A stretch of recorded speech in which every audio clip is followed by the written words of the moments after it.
ในวันที่23มิถุนายน2025นี้สมาคมนักธุรกิจแม่หญิงแขวงมือคำไซได้เปิดนำไซห้องการใหม่ยังเป็นทางการซึ่งสถานที่แม่นตั้งอยู่สภาการค้าและอุตสาหกรรมแขวงใจกลางเทศบาลเมืองปักสันด้วยเกียรติของร่วมของท่านโซนธนูธรรมวงศ์เจ้าแขวงมือคำไซมีประธานที่ปรึกษาของสมาคมนักธุรกิจแม่หญิงแขวงพร้อมด้วยสมาชิกและบรรดานักธุรกิจภายในแขวงตั้งหน้าแผนกการออมข้างทึกเซินเข้าร่วม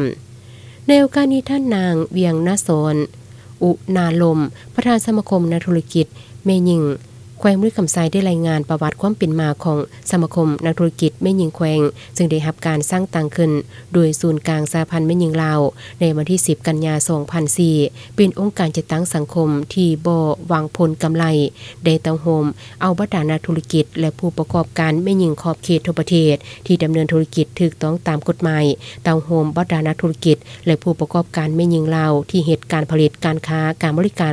ด้านต่างๆทางภาครัฐและเอกชนที่ได้จดทะเบียนดำเนินธุรกิจถูกต้องตามกฎหมายในขอบเขตทั่วประเทศเข้าเป็นสมาชิกและยกระดับความรู้ความสามารถในการพัฒนาเทคนิควิทยาศาสตร์และเทคโนโลยีตามแขนงการต่างๆที่เกี่ยวข้อง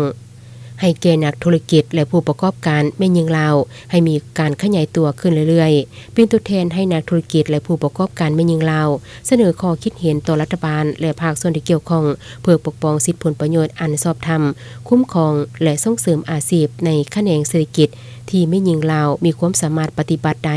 เป็นตัวแทนให้บรรดานักธุรกิจและผู้ประกอบการแม่หญิงเข้าร่วมกองประชุมเกี่ยวกับวิชาการเศรษฐกิจและการดำเนินธุรกิจนำภาครัฐองค์การปกครองขั้นต่างๆและกองประชุมเครือข่ายนักธุรกิจแม่หญิงบรรดาประเทศอาเซียนภาคพื้นคงเขตและสากลตามความเหมาะสม